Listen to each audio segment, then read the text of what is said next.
Oi, tudo bem com vocês? Pessoal, é o seguinte, vamos fazer uma aula aqui, um aulão, revisão por Enem. Pegar alguns dos principais tópicos que aparecem, tá? E vou falar rapidamente aqui, mas para vocês relembrarem dos tópicos. E aí vocês mesmos, sozinhos em casa, vão aí pensando nas suas cabeças e aí refletindo e lembrando de algumas coisas, relembrando de aulas que a gente teve e pode também fazer uma pesquisazinha aí rápida caso vocês fiquem com dúvidas. Não esqueçam que podem sempre contar com o Moa aqui no Moodle, no nosso grupo do WhatsApp, ou se você achar que agora ele é muito inseguro, você pode mudar para qualquer aplicativo que você quiser, né? E o nosso grupo ainda está lá no WhatsApp, tá bom? Vamos falar aqui sobre aulão do Enem, principais temas de geografia. E antes temos aqui até uma introduçãozinha, eu fiz aqui, ó, botei aqui um camarada aqui, ó, olha aqui. O cara fica copiando minhas camisas, né? Olha só. Modelito Silvio Santos, né? Só falta agora ter um pouco do dinheiro que ele tem. O resto, né? O estilo a gente já compartilha. Se bem que eu não uso essa meia com tênis aí que ele está usando, mas tudo bem, né? Depois eu falo para ele voltar para as papetes que são muito mais bonitas, tá bom? Então aí só para incentivar vocês também aí no estilo para fazer a prova, né? Vai no estilo, vai confortável, né? Porque você vai ficar lá um tempão. Então, se quiser uma dica do professor aqui para estilo, tá aí na foto, né? Tá aqui meu estilo sempre usado para chamar o sol, tá bom? Maravilha. Vamos lá agora para continuando. Pessoal, principais temas que aparecem nas provas do Enem. Esse levantadão aí, desde o Enem de 2015, vou pegando as questões que se encaixam em geografia. Claro que tem mais questões do que realmente tem, né? Porque tem questões que são muito interdisciplinares. Mas com certeza, os temas de geografia humana aparecem mais, tá bom? Então são em azul aqui. Então aqui na parte, as linhas azuis são geo-humana, aqui na legenda, né? Interpretação de mapa de figura, tá bom? E as linhazinhas meio laranja aqui são geografia física, tá certo? É tudo geografia, pessoal. Não é separação aí, a geografia não é... A geografia foi criada justamente para ser essa síntese. Não tem para que separar, né? Mas vamos lá. População, a parte de indústria e trabalho aparece bastante, pessoal. Olha, historicamente na prova do Enem, população, se fala de migração, pirâmide etária, enfim, as características populacionais, isso aparece bastante, sempre apareceu, tá? Indústria e trabalho aparece bastante. Questões de atualidades vem aparecendo bastante também, questões de atualidades voltadas para a economia, para a política também, tá? Conflitos de terra quando fala de espaço rural, beleza? Política, ainda mais nas provas mais recentes, os assuntos relacionados à política têm aparecido, tá? Isso aqui pode até entrar um pouco mais na área da sociologia, mas a geografia também trata, tá bom? Energia, recursos energéticos, e aí tá aqui em geografia humana, mas já é uma mistura, né? Entra em várias questões também de geografia física, quando você fala de questões ambientais, danos ambientais por causa de alguns jeitos de se gerar energia, tá? E depois aqui na parte de geografia física, entram as questões ambientais e as questões sobre erosão e intemperismo, tá? Questão ambiental engloba várias coisas, por exemplo, assoreamento de rio, aquecimento global. Então, as modificações que o meio ambiente sofre e assim geram alguns impactos sociais e econômicos, entram nas questões ambientais, tá bom? Então, erosão e intemperismo também vem bastante, muito ligado às vezes com o espaço rural, muito ligado às vezes com o espaço urbano, tá? Por exemplo, espaço rural, como eu comentei agora, assoreamento de rios, então os materiais que são levados para os rios acabam ficando assoreados, esses materiais vêm às vezes a falta de manutenção de uma mata ciliar, às vezes um excesso de desmatamento, às vezes um manejo errado da plantação, tá? Intemperismo e erosão, quando está na área urbana, pode falar de movimentação, movimentos de massa, tá? São os deslizamentos, os impactos sociais e econômicos disso, um exemplo só, né? Mas vários outros exemplos de erosão e intemperismo aparecem por aí. Muitas questões usam as curvas de nível e assim vai, tá bom? Depois temos aí globalização, outras questões rurais, trabalho, urbanização. Aí depois entra clima, água, solos, cartografia, tá? As questões de geografia física, pessoal, quando elas aparecem, elas costumam pegar mais a galera. Por que isso? Porque geralmente na geografia física você vai ter uma interpretação de mapa. o que é a interpretação de figuras e mapas gráficos, já pega o pessoal. Então a questão de geografia física, de clima, o cara bota um climograma, já derruba um monte de gente. Então fiquem espertos com interpretação de figuras, tá bom? Tá certo? De figuras, de mapas, de gráficos. Fiquem espertos com isso, fiquem espertos com isso. Isso vai valer a pena. Não é difícil se tu dar uma olhadinha nessas figuras de novo e ao mesmo tempo vai te dar uma questão que muita gente erra. Tá certo? Depois temos transportes, conceitos de geografia, que parece muito pouco. Aí questões de geologia, por exemplo, terremotos, tá? Vulcões, não são comuns no Enem, tudo bem? Vegetação e biomas, questões sobre o continente africano. Geologia, de novo, eu errei aqui, pessoal. Um é terremotos, outro é vulcões, tá? Repetir, deixa pra lá. Astronomia, quando fala, por exemplo, de eclipse, alguma coisa assim, não são comuns no Enem, tá?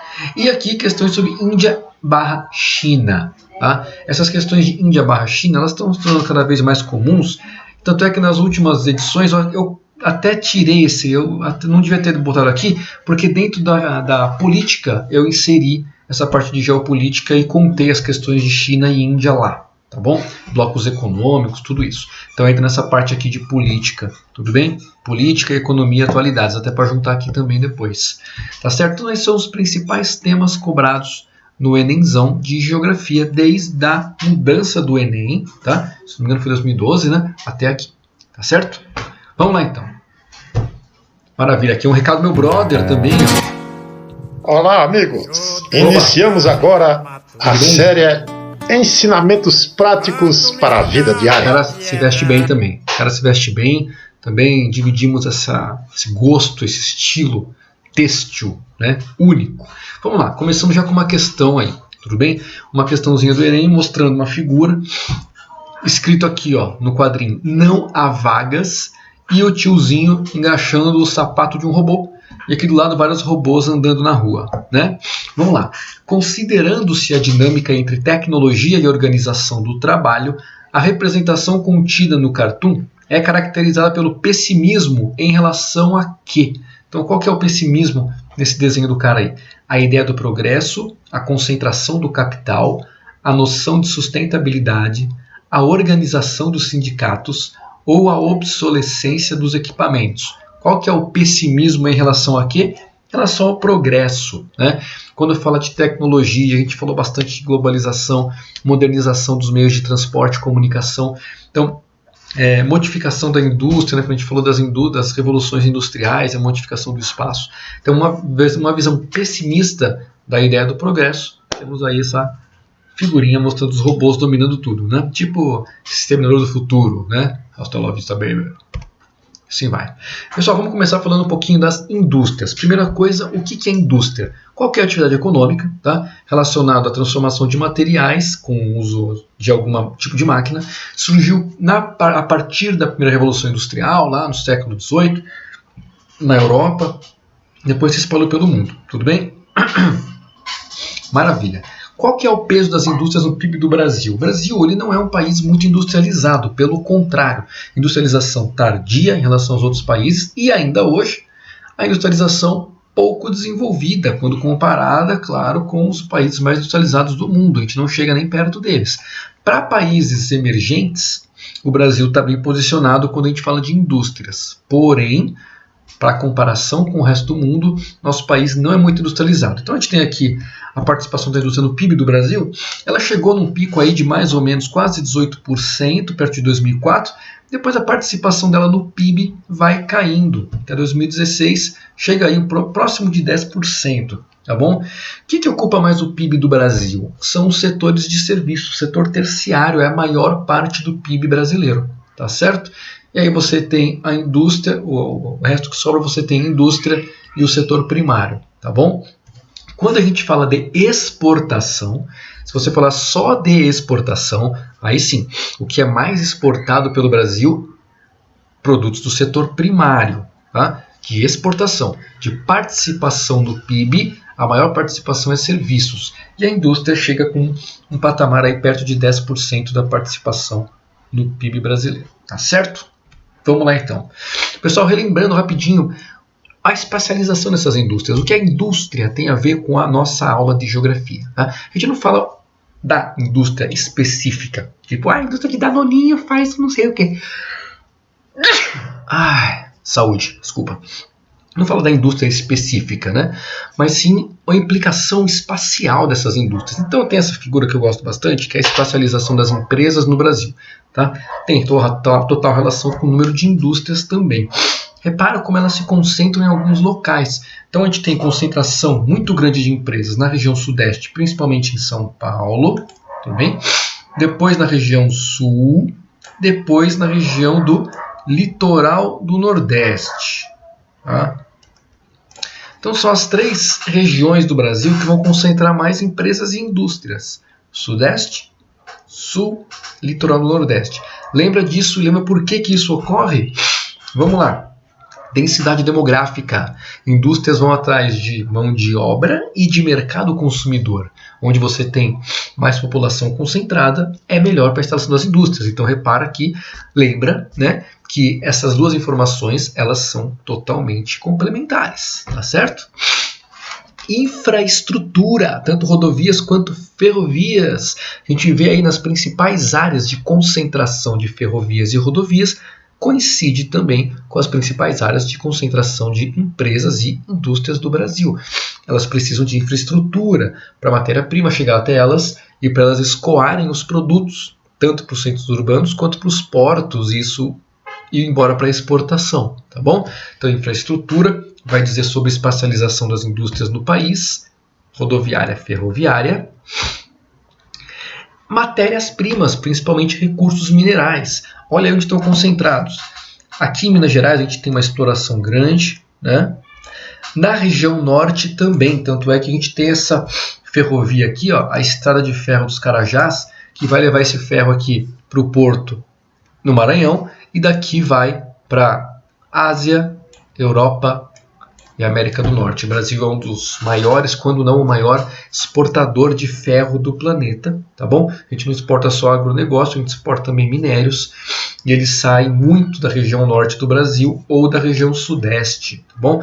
Mas a região norte, para exportação, é o principal canal, tá certo? Maravilha. Então, matéria-prima. Também proximidade da indústria é bom, né? Então você tem aqui na parte sudeste do Brasil uma grande concentração de minerais e aí exploração desses minerais e também proximidade deles com indústrias e empresas, tá certo? Que, claro, torna muito mais viável a produção, né? Muito mais barata a produção. A questão logística foi muito mais facilitada quando você está próximo do seu recurso básico, da sua matéria-prima, né? Opa! Questãozinha então sobre o assunto. Vamos fazer assim, pessoal. Falar rapidamente do assunto, só para vocês relembrarem, questãozinha sobre, né? No final do século XX, em razão dos avanços da ciência, produziu-se um sistema presidido pelas técnicas da informação, que passaram a exercer um papel de elo entre as demais, unindo-as e assegurando ao novo sistema uma presença planetária. Um mercado que utiliza esse sistema de técnicas avançadas resulta nesta globalização perversa. Professor, mas isso não é questão de globalização? Pessoal, essa questão, apesar de tratar também de globalização, está tratando da técnica, está tratando do avanço das técnicas. O Enem não vai trazer uma pergunta só de indústria pura, sempre vai misturar. Isso eu acho muito legal das questões do Enem, que elas dificilmente elas vão fazer aquela pergunta, o que é golfo? Que nem apareceu, infelizmente, na Unicamp esse ano, né? O que é golfo? Pô, vai pra lá, rapaz. Isso não é uma pergunta que se faça mais. Essas perguntas elas têm que ser mais interdisciplinares, tem que estimular mais uma relação. São perguntas mais complexas, mais difíceis de fazer, mas são muito melhores no resultado, né? Então é claro que a globalização ela tá inserida aqui, tudo bem? Então vamos lá. Uma consequência para o setor produtivo e outra para o mundo do trabalho, viu que o trabalho também é um assunto que aparece bastante, né? Advindas das transformações citadas no texto são presentes respectivamente em qual letra? Legal.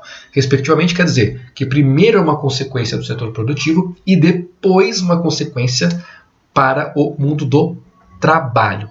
Legal. Respectivamente, letra A. Eliminação das vantagens locacionais e ampliação da legislação laboral. B. Limitação dos fluxos logísticos e fortalecimento de associações sindicais. C. Diminuição dos investimentos industriais e desvalorização dos postos qualificados. D. Concentração das áreas manufatureiras e redução da jornada semanal. E E. Automatização dos processos fabris e aumento dos níveis de desemprego. A melhor resposta é a E. Tá? Então, respectivamente, uma consequência para o setor produtivo desse avanço das técnicas é a automatização cada vez maior dos processos fabris, dos processos de produção. Um exemplo disso são as fábricas de automóvel. Muitas têm muitos e muitos processos totalmente robotizados. Os braços robóticos que vêm, fazem a solda, fazem até pintura, montagem, tudo isso antes era feito por seres humanos, né? Então, o avanço das técnicas acaba levando para o setor produtivo a automatização do processo. Ao mesmo tempo, aumento de níveis de desemprego, desemprego estrutural. Aquele cara, aquela pessoa que perdeu o emprego porque o robô é mais barato, né? O robô não dorme, o robô não fica doente, no máximo ele fica quebrado, vai lá alguém e conserta. Então, aquela pessoa acabou perdendo esse emprego, então desemprego estrutural, porque mudou a estrutura da fábrica, mudou a estrutura da sociedade e o cara perde esse emprego. Ele tem que mudar de ramo ou se especializar em outras coisas, tá? Então essa é uma das consequências das técnicas cada vez mais evoluídas para o mundo do trabalho. Maravilha. Próxima. Um carro esportivo é financiado pelo Japão, projetado na Itália, montado na Indiana, Estados Unidos, México e França, usando os mais avançados componentes eletrônicos que foram inventados em Nova Jersey e fabricados na Coreia do Sul. A campanha publicitária é desenvolvida na Inglaterra, filmada no Canadá, a edição e as cópias feitas em Nova York para serem veiculadas no mundo todo. Teias globais disfarçam-se com o uniforme nacional que lhes for mais conveniente. Esse enunciado eu acho muito legal. Ele bota Coreia, pessoal, eu falei Coreia do Sul, porque a Coreia do Norte não participa dessas cadeias globais, tá bom? Ah, professora, você não gosta da Coreia do Norte? Não é isso, pessoal. Não tem nada contra, tá? Só que ela não participa aí das teias globais da produção, ainda mais quando fala de um carro esportivo, tá certo? E é muito legal esse enunciado porque ele fala das teias globais, então são as redes globais, né? As teias globais, como se fosse uma teia que engloba o mundo inteiro, a globalização heterogênea, mais forte em um lado, mais fraca em outro, mas essa é a ideia de teia global, e ela se disfarça com a camisa do país que é mais comum. Então esse carro que tem partes do mundo todo, se ele for fabricado no Brasil, por exemplo, quando vem aqui no Brasil, como é que é a propaganda? Fabricado no Brasil. E você pensa, porra, meu carro é fabricado no Brasil, cara, é brasileiro esse carro. Brasileiro cacete, que as peças vêm da Coreia, do México, não sei o que lá. Aí lá no México, os caras falam, fábrica de peças do carro X. Aqui no México tem lá fábrica de especitas del carro, né? Mal sabem eles que as peças nem são usadas ali, são usadas em outro canto. Então, a teia global, a globalização, ela se disfarça com um uniforme que é mais conveniente, aí quando entra a política no jogo da globalização, tá bom? Vamos lá. A viabilidade do processo de produção ilustrado no texto pressupõe o uso do quê? Letra A. Linhas de montagem e formação de estoques. Letra B. Empresas burocráticas e mão de obra barata. Letra C. Controle estatal e infraestrutura consolidada. Letra D. Organização em rede e tecnologia de informação. Letra E. Gestão centralizada e protecionismo econômico. Pessoal, quando a gente fala de globalização, o que mais combina com a ideia, veja bem, teoricamente, o que mais combina com a ideia teórica de globalização, então há ideias que se combinam, né, é uma organização em rede, ou seja, uma conexão muito bem feita, os locais muito bem integrados para poderem produzir ao mesmo tempo, produzir juntos, mesmo que um esteja de um lado do planeta e outro do outro lado, essa comunicação faz com que eles consigam fazer uma produção coordenada, tá bom? E tecnologia da informação, a comunicação, a internet aí. Se não fosse os cabos submarinos, a internet, a velocidade das comunicações cada vez mais rápida, com certeza a gente não teria um nível de industrialização tão internacionalizado como a gente tem hoje, tá bom? As outras letras, pessoal, elas trazem coisas que são contrárias à ideia de globalização, pelo menos na teoria, porque na prática acontecem muito, tá? Por exemplo, mão de obra barata acontece muito e é justamente por causa dela que a globalização se espalhou bastante, né? Lembrando lá na divisão internacional do trabalho. Quem não lembra disso vai assistir lá na sua videoaula, agora desse módulo, né, do módulo passado, recente, sobre divisão internacional do trabalho, a DIT, para entender o que a mão de obra barata tem a ver com as indústrias e a globalização. Tá bom?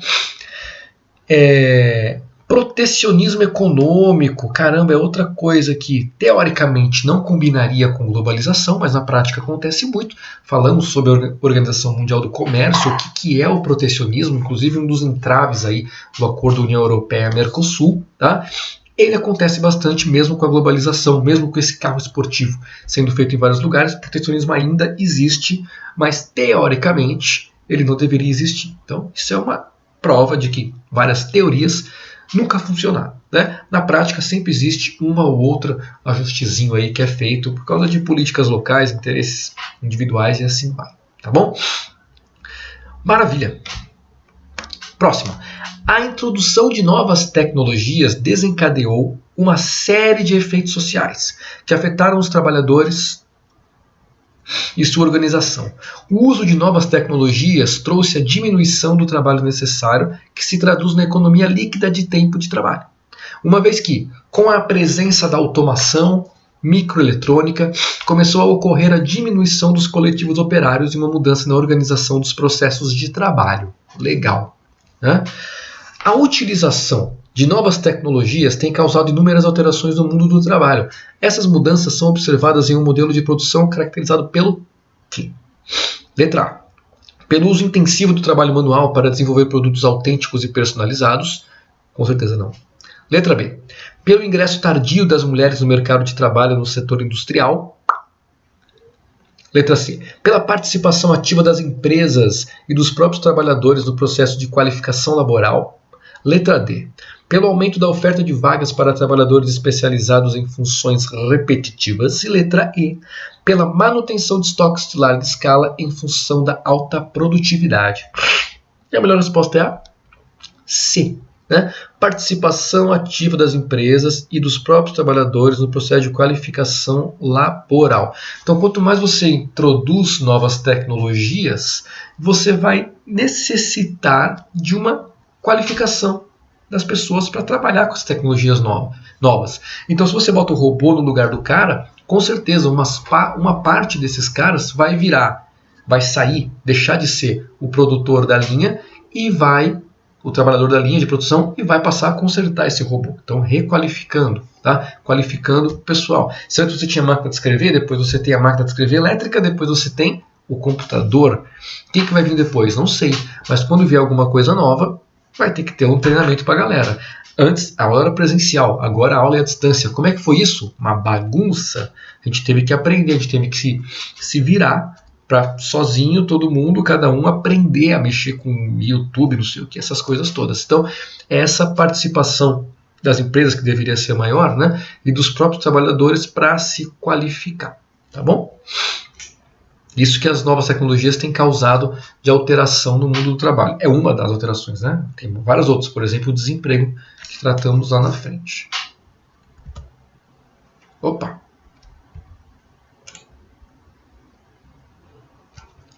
Maravilha, pessoal. Vamos falar de população, globalização, tá? Opa. Não devia ter apertado aquele botão. Volta. Vamos falar de população, globalização é depois. Aquele botão fazia o slide pular. Viajei. Depois vocês vão entender por quê. Pessoal, população. O que é interessante a gente saber? Caracterização e estrutura da população. Isso vai aparecer bastante na prova do Enem, porque o cara vai falar, por exemplo, de imigração, o cara vai falar, por exemplo, de crescimento de população, taxa disso, taxa daquilo, tá? E um gráfico de população que às vezes aparece no Enem ou em outros locais é a pirâmide etária, tá? E vários outros tipos de gráficos que nós vamos ver aqui. Alguns exemplos nos exercícios, mas a pirâmide etária, quando aparece, como a gente deve interpretá-la? Na parte vertical, mostra a idade. Então, vê aqui no meio, ó, 0 a 4, 5 a 9, 10 a 14, 15 a 19, até 100 ou mais, tá bom? Na parte horizontal, cada barrinha dessa aqui, ó, é o número de indivíduos para aquela faixa de idade. Então, por exemplo, Brasil, 0 a 4 anos. Tem uma barra de cada lado. Por quê? população masculina, população feminina, tá? Então, população masculina, 0 a 4 anos, o Brasil tinha quase 7 milhões e 500 mil pessoas de 0 a 4 anos em 2010, quando foi feito o último censo, tá certo? Então, a gente consegue por esse gráfico aqui tirar muita informação, por isso que esse gráfico é muito importante, esse gráfico, tá? Devia ser usado muito mais nas questões. A gente comentou ele em sala de aula, como ele pode ser usado indiretamente. Então a gente tem aqui a configuração da população do Brasil. A gente pode falar aqui da janela demográfica, pesquisem, né? A gente pode falar aqui de questões de saúde, pesquisem, né? Por que questões de saúde, professor? Vem aqui, ó, como o Brasil tem poucas pessoas no topo da pirâmide, que são os mais idosos, olha só. E como outros países vão ter um topo da pirâmide muito largo. Por que será que um país tem população idosa em grande quantidade e outro em pouca, né? O que faz as pessoas durarem mais em um país e durarem menos no outro? Então, esse tipo de discussão aparece bastante nas questões, por exemplo, de segunda fase de vestibular, quando você tem que escrever, mas pode aparecer no seu Enemzão também em forma de interpretação de gráfico, tá bom? A gente vê aqui que em 2010 o Brasil tinha a maior parte da sua população concentrada nesse intervalo aqui, ó, que está entre 10 e 29, 10 e 30 anos, né? Mais ou menos aqui, ó, 10 e 29 anos, tá bom? Isso em 2010, quer dizer que em 2020, 10 anos depois, essas barras elas subiram. Porque esse aqui está de 5 em 5 anos o intervalo, então essa barra do 10 a 14 de 2010, agora ela está aqui no 20 a 24. Então repare que com o passar do tempo a pirâmide vai subindo as escadinhas, né? Então essa parte mais larga, que antes estava no 10 até o 29, hoje ela está entre o 20 e o 39. Ela subiu, tá? Quer dizer, a população do Brasil está envelhecendo, certo? Alguns países já envelheceram muito mais e cada vez nascendo menos criança. Repara como as linhas da base da pirâmide elas estão encolhendo. Por que mesmo que isso encolhia? Por que mesmo que nasce cada vez menos criança? Lembra disso daí? Custo para manter o filho é alto, agora eu sei, né? Paciência para aturar o filho tem que ser alta também, agora eu sei, né? As cidades cada vez mais urbanizadas, né, pessoal, exigem um custo muito maior de vida. Então você ter um filho é um custo muito grande também. Você precisa de um lugar para morar. Muitas vezes as pessoas nem têm esse lugar, moram de aluguel, ficam mudando por causa de trabalho, então dificulta ter um filho. A inserção das mulheres no mercado de trabalho, elas estão cada vez mais inseridas no mercado de trabalho, muito mais do que 30, 40 anos atrás, nem se compara, né? Então, as mulheres indo mais para o mercado de trabalho, elas vão ter filhos cada vez mais tarde. Biologicamente, isso é um pouco mais difícil e também a escolha delas agora é muitas vezes por não ter filho. Tá? O que antigamente era uma obrigação social, hoje em dia elas simplesmente escolhem não ter filho. Então, inserção da mulher no mundo de trabalho, educação e saúde mais difundidos também, você tem aí mais acesso a preservativos, a métodos anticoncepcionais. Tudo isso fez as sociedades terem cada vez menos crianças. Principalmente, a gente vê isso principalmente na Europa, em alguns lugares da Ásia, como por exemplo o Japão, tá? E na América do Norte. Então, os locais mais desenvolvidos socialmente, eles têm aí um pequeno número de crianças e um grande número de idosos, tá certo? Maravilha. Maravilha de novo. Alguns indicadores demográficos que são comuns de aparecer. Vou falar rapidamente deles, tá, pessoal? Densidade demográfica, taxa de fertilidade, taxa de natalidade, taxa de mortalidade, mortalidade infantil, crescimento vegetativo ou natural, crescimento populacional total, taxa de imigração. Vou rapidinho passar por eles aqui com alguns exemplos, né? Densidade demográfica, pessoal. População. Povoado e populoso, uma pegadinha muito clássica, né, que pode confundir vocês num eventual enunciado ou alternativa, ABCDE. Diferença de povoado e populoso. Um local populoso é um local que tem muita gente morando. Um local povoado é se essas pessoas que moram lá ocupam o local inteiro. Então isso depende do tamanho do local. Se você tem 10 pessoas num banheiro químico, aquele banheiro químico está muito povoado. Né? Mas não está muito populoso, porque 10 pessoas não é muita gente, mas para aquele banheiro é. Mas você tem 10 pessoas no Brasil todo, aí você tem pouca população, são só 10, e pouco povoado, porque quer dizer, tem muito espaço vazio. Tá? Então, povoado é relacionado com a área do local. Populoso é só o número de pessoas. Aí tem um exemplo aqui lá de Santa Catarina, Balneário Camboriú, com mais ou menos 100 mil habitantes, e Joinville, com quase 500 mil habitantes. Então, Joinville é muito mais populosa que Balneário Camboriú. Porém, Balneário Camboriú é pequenininho, ó, só tem 46 km², mais ou menos. Joinville tem mais de 1.000 km². Então, quando você faz a relação população área da cidade, simplesmente uma divisão, tá bom? A densidade em Balneário é mais de 2.000 habitantes por quilômetro quadrado, enquanto que em Joinville é em torno de 400 habitantes por quilômetro quadrado. Então, Balneário é menos populoso do que Joinville, mas é muito mais povoado, muito mais ocupado do que Joinville. Essa é a diferença. Professor, eu vou ter que calcular isso na prova? Na prova de geografia, não. Uma prova de matemática, talvez. Tá? Densidade demográfica por país. Só para a gente mostrar aqui, ó, que o país mais populoso do mundo é a China. Tá aqui, ó. Mas não é o mais densamente povoado. Tá de laranjinha. Laranjinha é a densidade de 120 a 270. Tá? A gente tem aqui, ó, a Coreia, o Japão, a Índia, que são mais povoados do que a China. Por quê? Eles têm um território menor. Tá bom? Então, China, o mais populoso do mundo, porém não o mais povoado. Legal. Densidade demográfica no Brasil não é igual, pessoal.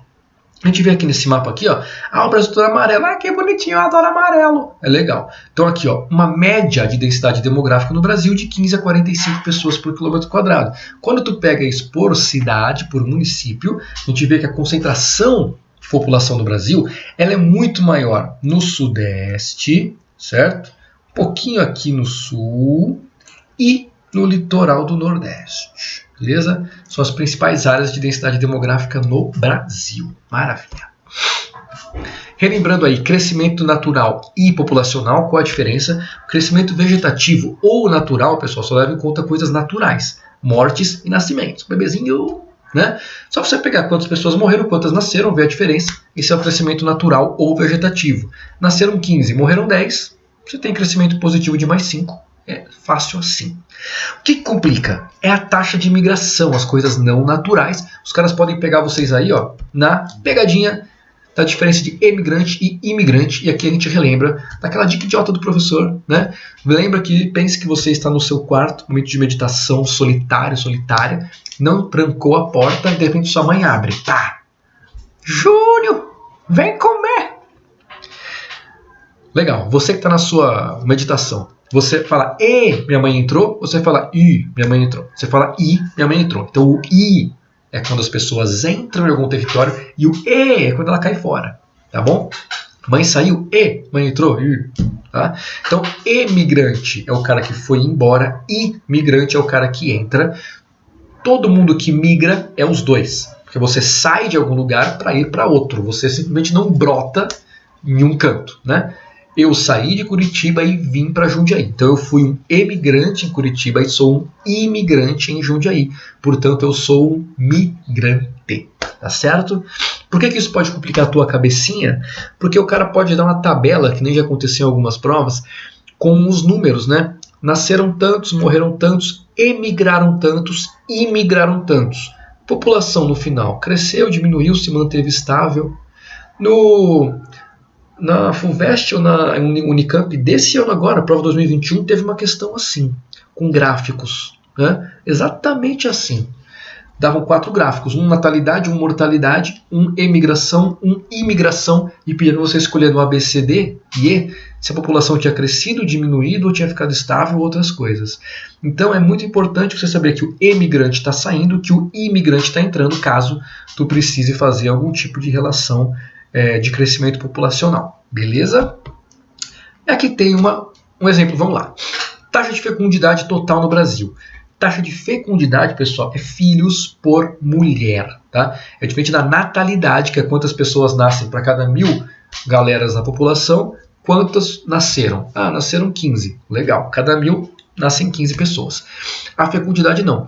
Quantos filhos, em média, a mulher tem? Então, lá no Brasil, quer dizer, aqui no Brasil, lá em 1960, a média era que cada mulher brasileira tivesse 6,8 1,28 filhos. Caraca! Aí como assim, professor? É 6 filhos e uma perna? Não, pessoal. O 6,28 é média. Quer dizer que tinha gente com 10, tinha gente com 4, gente com 5, tá bom? Não é que não vai ser uma criança e uma unha, né? Pode acontecer, mas não, tá? E essa taxa de fecundidade caiu bastante. 2010 chegando a 1,9. E agora, 2020 está mais baixa ainda, beirando 1,7. Tá bom? Então, o processo registrado no gráfico gerou a seguinte consequência demográfica. A. Decréscimo da população absoluta. B. Redução do crescimento vegetativo. C. Diminuição da proporção de adultos. D. Expansão de políticas de controle de natalidade. E E. Aumento da renovação da população economicamente ativa. O melhor aqui é a letra B. Redução do crescimento vegetativo. Essa questão eu sempre gosto de mostrar, sempre tem uma discussão nela. Repara que ele quer o processo ilustrado gerou uma consequência e não o processo foi consequência de alguma coisa. Muita gente bota aqui, ó, controle de natalidade. Primeiro que não teve no Brasil e depois que, se essa fosse a resposta, o controle de natalidade que iria gerar a diminuição da fecundidade. E não a diminuição da fecundidade que geraria o controle de natalidade, tá bom? Redução do crescimento vegetativo é a melhora. O crescimento vegetativo é justamente a diferença de nascimentos e mortes. Se está nascendo menos, o crescimento vegetativo vai reduzir. Vamos lá. 2 pessoas têm 3 filhos, elas viram 5. 2 pessoas têm um filho, vira 3. Repara que, não importa se você tem um filho ou 3, a população absoluta aumentou. A diferença é que, quando 2 pessoas têm 3 filhos, não importa se adotados ou biológicos, o crescimento vegetativo aqui foi de mais 3. Se 2 pessoas têm um filho só, o crescimento vegetativo foi de mais 1. Ninguém morreu, nasceu um só, crescimento vegetativo natural mais 1. A população absoluta cresceu, foi de 2 para 3, mas o crescimento vegetativo é menor porque nascem menos crianças. Beleza?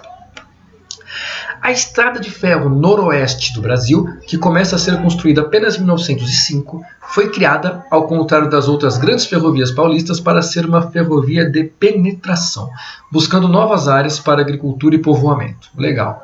Até 1890, o café era quem ditava o traçado das ferrovias, que eram vistas apenas como auxiliadoras da produção cafeeira, e aí também voltadas para exportar, né? Essa nova orientação, dada a expansão ferroviária durante a Primeira República, tinha como objetivo o quê? Vamos lá. A articulação de polos produtores para exportação, a criação da infraestrutura para a atividade industrial, a integração de pequenas propriedades policultoras, a valorização de regiões de baixa densidade demográfica ou a promoção de fluxos migratórios do campo para a cidade. A melhor aí é a valorização de regiões de baixa densidade, pessoal. Quando o cara fala que foi uma rodovia de penetração, buscando novas áreas para povoamento.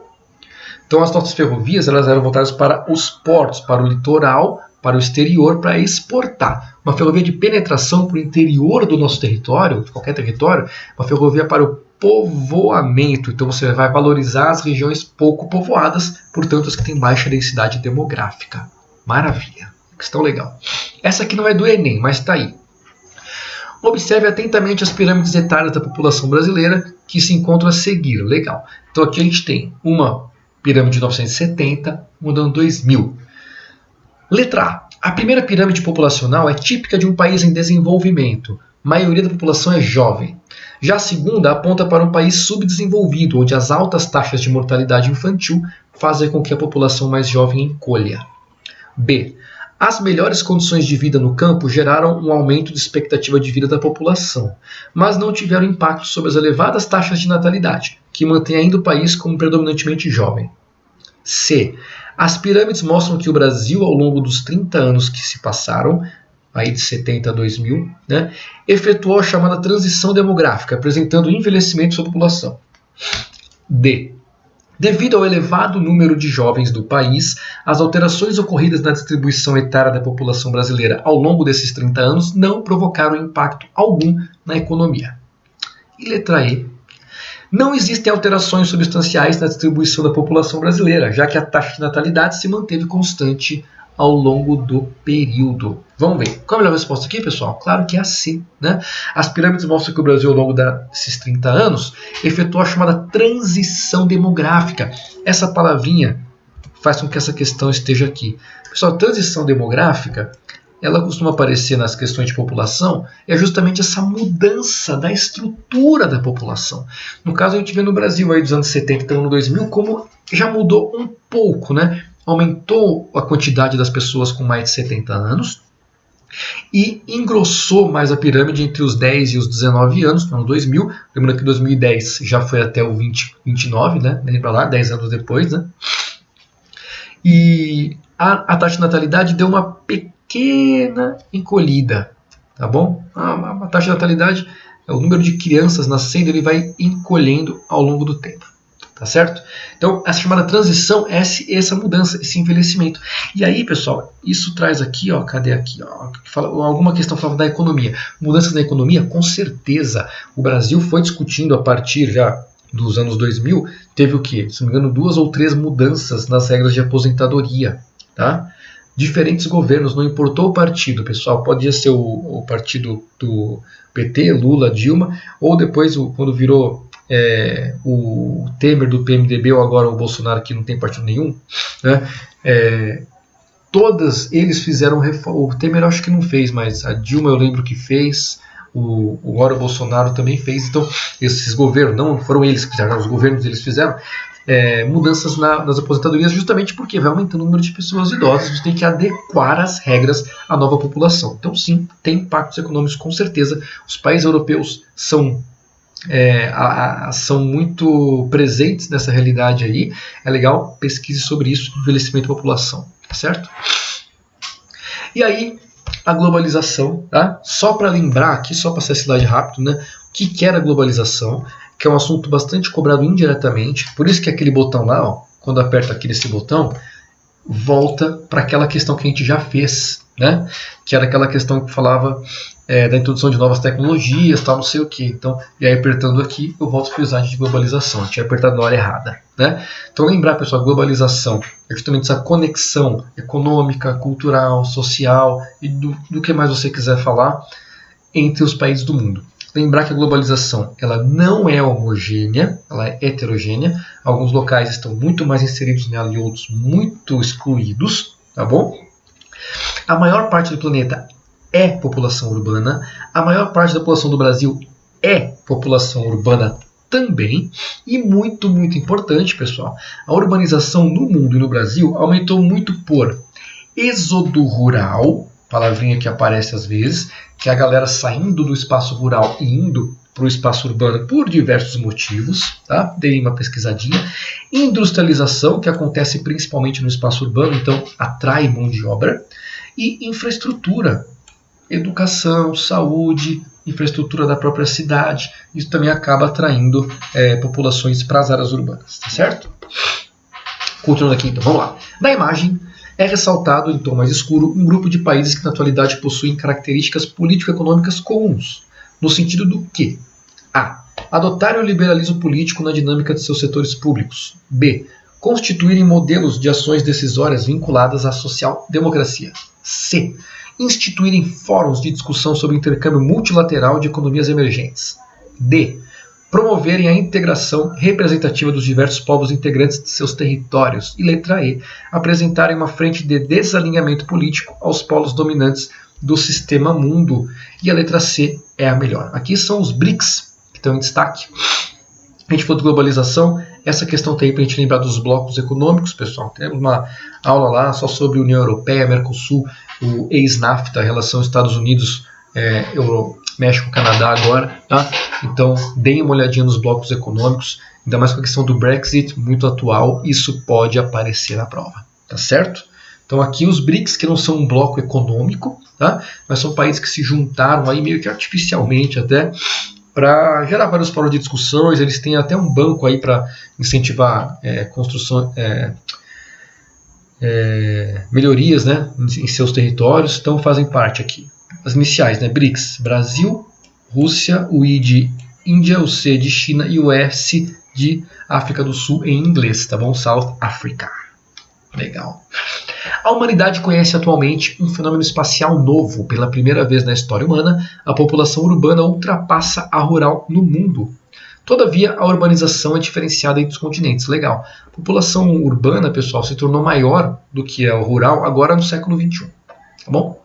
No texto... e no Brasil isso já faz tempo que aconteceu. Foi lá um pouco para frente da metade do século XX.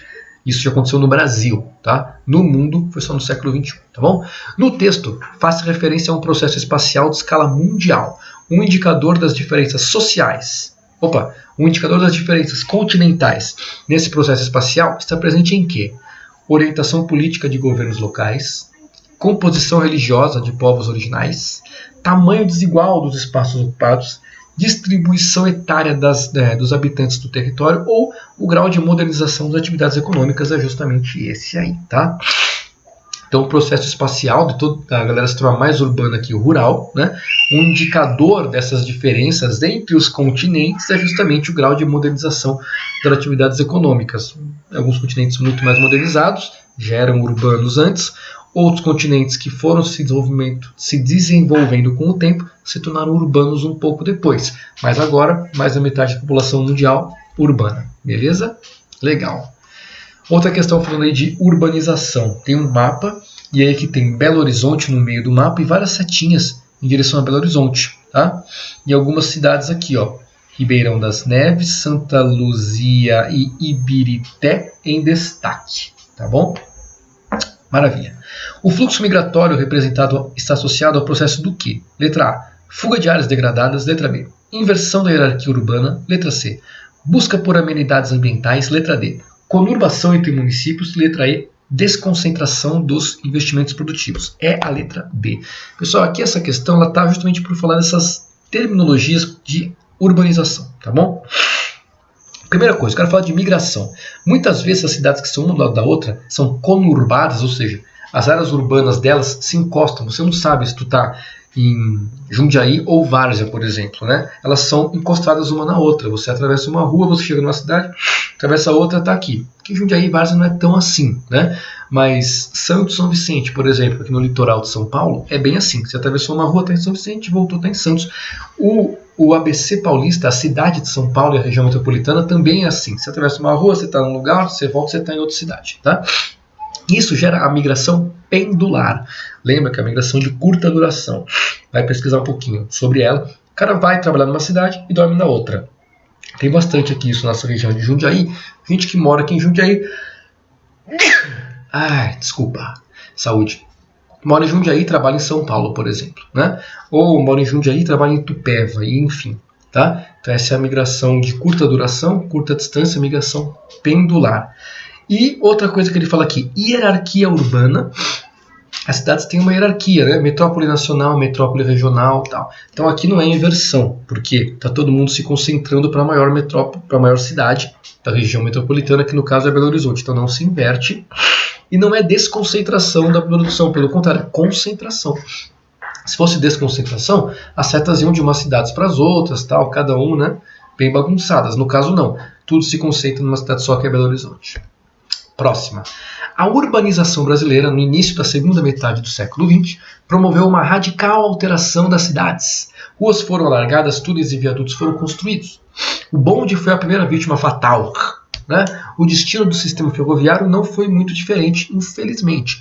O transporte coletivo saiu definitivamente dos trilhos. Legal, né? Legal não, né? A relação entre transportes e urbanização é explicada no texto pelo quê? Letra A. Retirada dos investimentos estatais aplicados em transporte de massa. B. Demanda por transporte individual, ocasionada pela expansão da mancha urbana. C. Presença hegemônica do transporte alternativo, localizado nas periferias das cidades. D.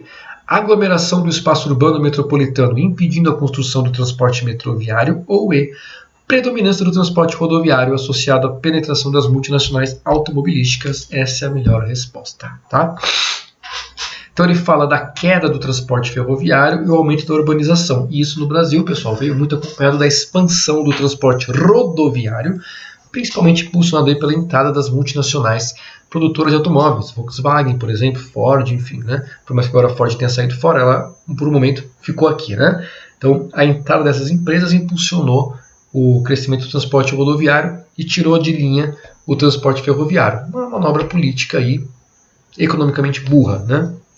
Assim, a longo prazo. Claro que na hora valeu muito a pena trazer as multinacionais, economicamente falando. Porém, as ferrovias têm muita vantagem na nossa escoamento de produção. Tinha esquecido, tomei um susto, tinha esquecido dessa vaca. Passou a vaca voando aqui, ó. Caramba. Espaço rural, né? Pessoal, tópicos importantes de espaço rural. Vocês deram uma pesquisada. Concentração fundiária, mecanização do campo, conflitos no campo e o meio ambiente no espaço rural. A questão agora de destaque é desmatamento e queimada, tá bom? Legal. Só lembrando aí, por que a gente fala de concentração de terras? A gente tem imóveis rurais, minifúndios, pequenas propriedades médias e latifúndios.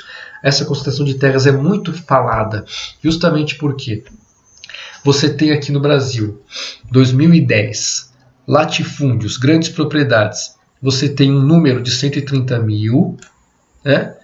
Mas em compensação, e pequenas propriedades e minifúndios, você tem mais de 1 milhão de pequenas propriedades, mais de 3 milhões de minifúndios. Em compensação, a área dos minifúndios, 46 milhões de hectares, das pequenas propriedades 88, e os latifúndios mais de 300 milhões de hectares.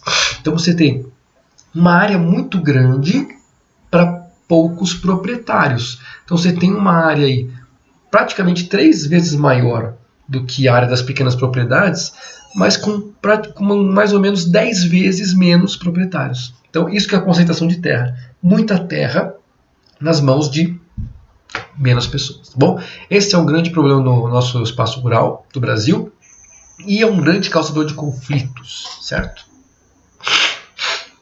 Outra coisa que eu tinha lembrado do espaço rural aí, a nossa fronteira agrícola. O que é a fronteira agrícola? É ali a área de expansão das grandes produções, né, do agronegócio e, no nosso caso, a floresta amazônica. Tá bom? Então a gente tem essa área de amarelo aqui, que é a fronteira agrícola, que já está mais para cima do que isso, né? Ela pega aqui e pega também na lateral. Sofre pressão leste-oeste, sofre pressão norte e sul das atividades agropecuárias. Professor, isso não tinha que existir então? Era impossível não existir, sempre vai existir uma fronteira agrícola, sempre vai existir uma pressão. Qual que é o problema aqui?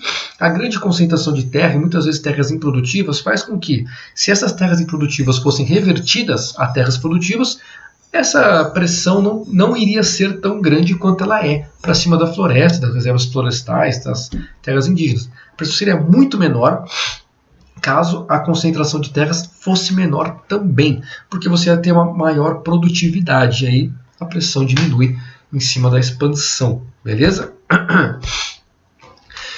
Um exemplo que já apareceu e é um exemplo de meio ambiente e espaço rural é no caso aqui a construção da usina, nesse caso aqui é a usina lá no Rio do Xingu, tá, de Belo Monte, mas qualquer outra usina hidrelétrica, por exemplo, é um exemplo de intervenção no espaço rural, porque espaço rural, pessoal, é tudo que não é urbano. Tá? Então, floresta é espaço rural. Então, um exemplo de intervenção no espaço rural que causa impacto.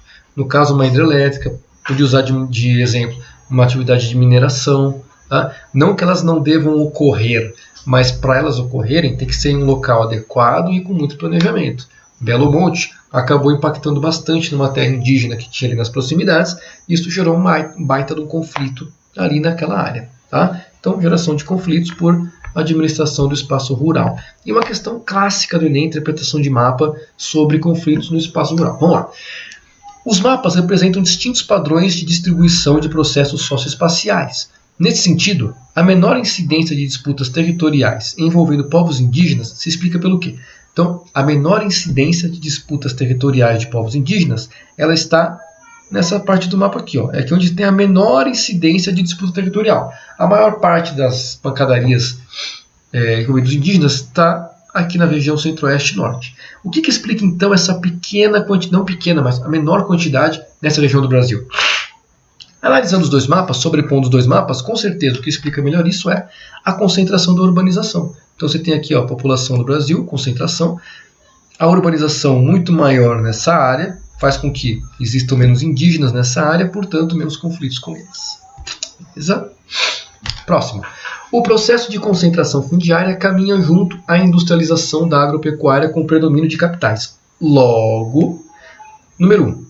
O discurso de modernidade das elites tem contribuído para que a terra seja concentrada nas mãos de grande maioria dos agricultores brasileiros. 2. Os pequenos agricultores não conseguem competir e são forçados a abandonar suas lavouras de subsistência e vender suas terras. 3. A intensa mecanização leva à redução do trabalho humano e à mudança nas relações de trabalho com a especialização de funções e o aumento do trabalho assalariado e de diaristas. E 4. As modificações na estrutura fundiária provocam desemprego no campo, intenso êxodo rural, além de aumentar o contingente de trabalhadores sem direito à terra e sua exclusão social. Quais estão corretas? Estão corretas a 2, a 3 e a 4. A 1 está errada, pessoal, que fala que a grande maioria dos agricultores brasileiros tem acesso à terra. Né? Ele fala: o discurso de modernidade das elites tem contribuído para que a terra seja concentrada nas mãos de grande maioria dos agricultores. Na verdade, ao contrário, é concentrada na mão de uma minoria dos agricultores. Por isso que é uma concentração de terra. Terra concentrada com poucos donos. As outras 3 estão corretas, beleza?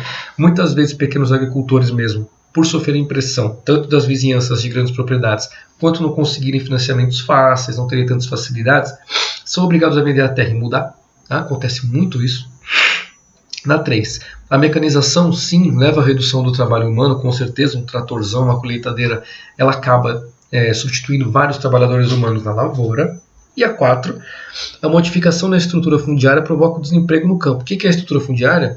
É você deixar a divisão, né, de minifúndios, pequenas, médias e latifúndios. Quando você modifica essa estrutura, então você aumenta cada vez mais a concentração, você, claro, provoca desemprego no campo, que a galera vai saindo de lá e o grande proprietário vai comprando cada vez mais terras para ele. Tá? Outra coisa da estrutura, por exemplo, a mecanização. Está mecanizando, tem pessoas que vão sair dali. Beleza? Isso sim aumenta um êxodo rural. Maravilha. Mais uma questão. O acúmulo gradual de sais nas camadas superiores do solo, um processo chamado de salinização, retarda o crescimento das safras, diminui a produção das culturas e, consequentemente, mata as plantas e arruina o solo. A salinização mais grave ocorre na Ásia, em especial na China e no Paquistão. Legal, mas ocorre em qualquer lugar do mundo. Tá bom, pessoal? É um exemplo aqui de questão que fala de meio rural e meio ambiente. E já apareceu salinização em umas 3 questões do Enem diferentes. Tá? Que a gente fez tudo em aula, na verdade, também, né? Em sala, quando a gente estava no presencial. Então, o fenômeno descrito no texto representa um grande impacto ambiental em áreas agrícolas e tem como causa direta o quê? Rotação de cultivos, associação de culturas, plantio em curvas de nível, manipulação genética de plantas ou instalação de irrigação. Pessoal, salinização, quando você bota água demais no solo, num local que tem muita evaporação. Então você bota muita água no solo, o solo fica encharcado, botou água demais, não precisava, a planta não usou tudo aquilo, o solo fica encharcado, mas como tem muita evaporação, essa água evapora e ficam sais minerais. E com o tempo esse solo vai ficando cada vez mais com um teor maior de sal, até uma hora que começa a produzir problemas para o crescimento das plantas, começa a produzir problemas para a sua produção, a produtividade das plantas cai, tá? Porque o solo está salinizado. Beleza? É uma questão envolvendo meio rural e meio ambiente. Pessoal, questões ambientais, erosão e solos. Passar rapidinho por elas aqui, que a gente já viu aulas sobre elas e ao mesmo tempo vocês podem relembrar facilmente nos slides que estão lá no site. Mas vamos só rever. Bom, lembrando aqui que as questões ambientais são causadas na sua maioria pelo próprio meio ambiente e o ser humano potencializa elas, tá? Com exceção da ilha de calor, que é uma questão ambiental da área urbana. Como a área urbana não é natural, então a única que é feita exclusivamente pelo homem é a ilha de calor, tá bom? Pois é. Relembrando, poluição do ar. Qualquer alteração do meio ambiente que prejudique a atmosfera, naturalmente vai acontecer como? Erupções vulcânicas, por exemplo. Artificialmente, áreas urbanas com circulação dos carros, indústria, enfim. Tá? Então, já existe naturalmente, artificialmente a gente potencializa. Queimadas são naturais, porém, você pode artificialmente fazer muito mais queimadas. Tá? E aí vai potencializar bastante a poluição do ar. Beleza? Efeito estufa, outra coisa natural, muito falada por causa de aquecimento global. O que os seres humanos fazem? Potencializam o efeito estufa. jogando mais gás na atmosfera do que tinha originalmente, esse efeito estufa vai aumentar. O que é esse efeito estufa? É a capacidade da atmosfera de absorver energia. Saúde. Então, quanto mais gás concentrado nessa atmosfera, maior a capacidade dela de absorver energia, mais quente ela vai ficar, tá bom? Chuva ácida. Toda chuva é ácida, pessoal. O seu cabelo não cai, tá bom? Nós somos adaptados a essa chuva ácida. O pH dela é um pouquinho ácido, porém, quando fica mais ácida que o normal, por causa de poluentes que nós adicionamos na atmosfera, ela torna-se prejudicial, principalmente para locais que não saem andando, por exemplo, rios, lagos, represas, florestas, tá? Vegetação, porque você se esconde, o animalzinho se esconde. Agora, a água daquele lago está sempre lá parada, aquela árvore está sempre lá parada. Uma chuva ácida ao longo do tempo pode prejudicar as folhas, pode acidificar a água, prejudicar os peixes. Ilha de calor, o que era? Justamente nas áreas urbanas, você tem muitas construções, faltas de locais verdes, então o cimento, o concreto, o asfalto absorvem muito calor durante o dia, de noite eles vão soltar esse calor, os prédios impedem circulação de vento. Então tudo isso aí faz com que as áreas urbanas sejam mais quentes que as áreas rurais. Então a gente fala que é uma ilha de calor. Uma ilha de calor na cidade, cercado por área rural, que é mais fria. Beleza? Inversão térmica. Totalmente natural. Normalmente o que você espera? Áreas mais quentes embaixo, mais frias em cima. Quanto mais sobe, menor fica a temperatura. Porém, naturalmente, isso pode se inverter. Em dias muito frios, então principalmente no inverno, com madrugadas muito frias, a superfície fica tão fria que aquele ar próximo à superfície ele fica mais frio do que o ar que está acima dele. Então essa é a inversão térmica. Acontece principalmente no inverno. Quando ela acontece, a gente consegue ver, porque se o ar está mais frio embaixo, como o ar frio é mais denso, ele não sobe. Então ele vai ficar acumulando os poluentes aqui, ó, do dia todo. Tá? É muito comum inversão térmica aparecer nas questões, atrelado a isso aqui, ó, doenças respiratórias. E uma questãozinha de Enem sobre questão ambiental. No esquema, o problema atmosférico relacionado ao ciclo da água acentuou-se após as revoluções industriais. Uma consequência direta desse problema está na o quê? Redução da flora, elevação das marés, erosão das encostas, laterização dos solos, fragmentação das rochas. Aqui a resposta é redução da flora. Repara que o esquema tem emissão de dióxido de enxofre, óxido de azoto, enfim, vapor de água em nuvens. Tem essa emissão aqui no esquema e tem a chuva ácida, a neve ácida e quedas de partículas de poluentes.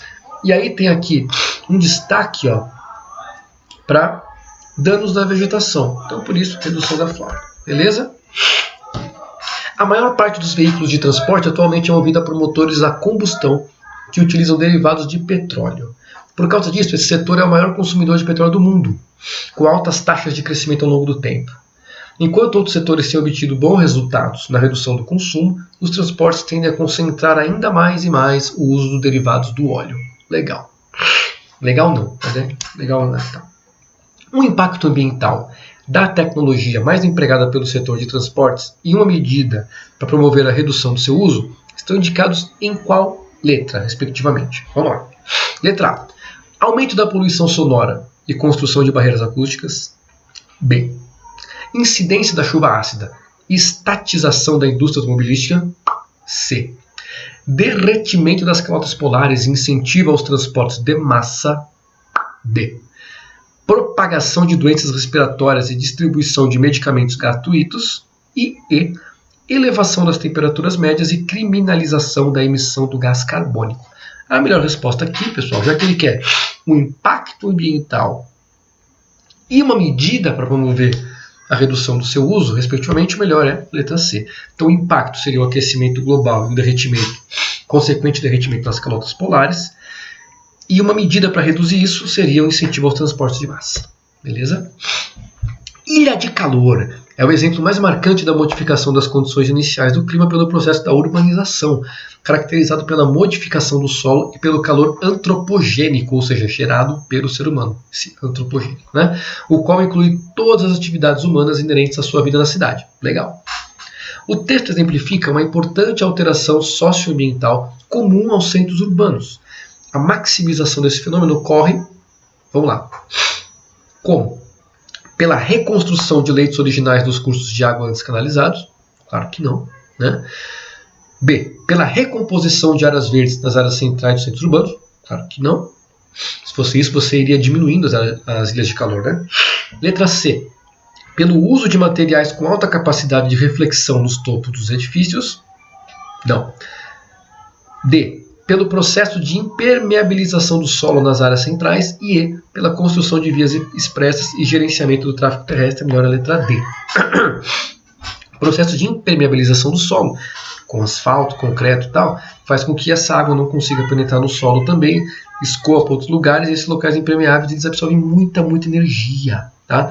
Soltando essa energia mais tarde, tornando a cidade muito mais quente. Essa questão aqui é legal, pessoal. Aqui ano passado apareceu uma palavrinha chamada albedo.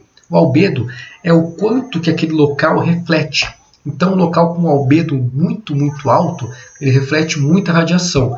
Locais mais claros refletem mais. Então, não absorve a radiação, tá? Ou seja, não fica quente. Por exemplo, a neve tem alto albedo, reflete muito. O asfalto tem um albedo muito baixo, reflete muito pouco. Quer dizer que ele absorve mais calor e vai contribuir mais para o aquecimento das cidades. Intemperismo e erosão. Intemperismo, qualquer desgaste que o material sofra, feito pela água, vento, temperatura, gelo e seres vivos. E erosão é o transporte desse material, também feito pela água, pelo gelo, pelo vento ou pelos animais. Tá? Então a junção do intemperismo, que é o desgaste, com a erosão, que é o transporte, vai gerar a evolução e a modificação das paisagens. Tá bom? Tudo isso de forma natural. Claro que o ser humano pode potencializar isso também. Né? Exemplos, pessoal. A gente já viu em aula, mas só exemplo. Erosão da água. Olha só como que essa cachoeira está encaixadinha aqui no relevo. Quer dizer, ela já foi mais alta, agora está lá embaixo. Por quê? A água vai desgastando esse relevo e ao mesmo tempo vai transportando. Legal. Água do mar, mesma coisa. Pedra furada lá em Jericoacoara, no Ceará. As águas do mar, com a oscilação das marés, maré baixa, maré alta, acabou desgastando a rocha no local onde ela era mais frágil ou mais fina, né? Mais delicada, e formou esse buraco por erosão da água do mar. Erosão e intemperismo. Lembrando, pessoal, que o intemperismo ele ocorre de modo físico e químico. E o principal agente de intemperismo é a água. A água ela faz intemperismo químico e físico muito bem. Tá bom? Vento, temperatura, gelo vão fazer o intemperismo mais físico. Então, locais mais úmidos vão ter maior quantidade de água, vão ter mais intemperismo, porque físico e químico. Locais mais secos vão ter menos quantidade de água e menor quantidade de água e também menos intemperismo. Isso é muito clássico de ver em pedras de rio, são todas arredondadinhas, né? Aquilo lá é marca de intemperismo por água, intemperismo químico que desgasta o material de todos os lados, já que é químico, né? A água envolve o material inteiro. O físico é aquela pancada, é aquela dilatação que rompe o material, faz rachaduras retas, né? Coisas mais bruscas, característicos de áreas mais secas, beleza? Vento e temperatura, temos aqui uma rocha lá na Serra da Capivara, lá no sul do Piauí. Puta lugar maravilhoso, sempre falo isso, né? Acho que é uma das paisagens mais bonitas que eu vi na minha vida. Ali a Serra das Confusões e a Serra da Capivara. A Serra das Confusões principalmente, é maravilhoso ali. A paisagem é foda. Opa, a paisagem é fenomenal. Aqui você não tem água para fazer isso, pelo menos não agora, né? Tem aí uma rocha sedimentar, você vê bem estratificada. Quem fez isso então, professor? Temperatura e vento. Conforme a temperatura vai quente de noite, quente de dia, frio à noite, quente de dia, frio à noite, a rocha expande, contrai, expande, contrai, expande, contrai. Isso cria microfissurinhas, o vento vai levando essas fissurinhas embora, ao mesmo tempo o vento traz areia que vai lixando a pedra, a rocha também. Então você tem junção de vento e temperatura fazendo intemperismo e erosão. Beleza? Gelo. O gelo faz bastante intemperismo e erosão também, desgasta a rocha. Olha só como essa rocha aqui está arranhada, parece que brigou com um gato, né? E aí o gato está arranhado nessa rocha. Quem fez isso? O gelo, tá, pessoal?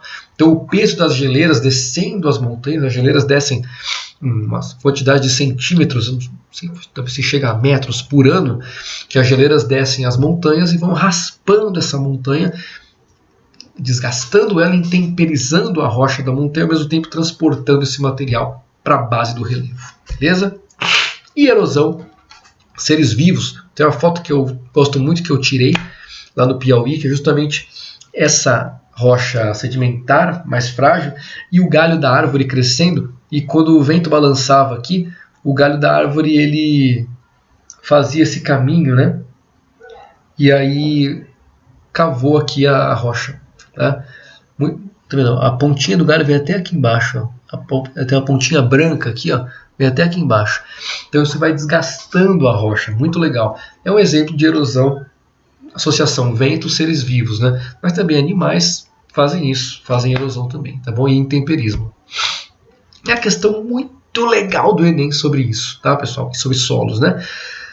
O gráfico relaciona diversas variáveis ao processo de formação de solos. A interpretação dos dados mostra que a água é um dos importantes fatores de pedogênese, ou seja, formação de solos, né? Pois, nas áreas A, de clima temperado, ocorre alta pluviosidade e grande profundidade dos solos. B, áreas tropicais, ocorre menor pluviosidade, o que relaciona com menor profundidade das rochas inalteradas. C, áreas de latitudes em torno de 30 graus ocorrem as maiores profundidades do solo, visto que há maior umidade.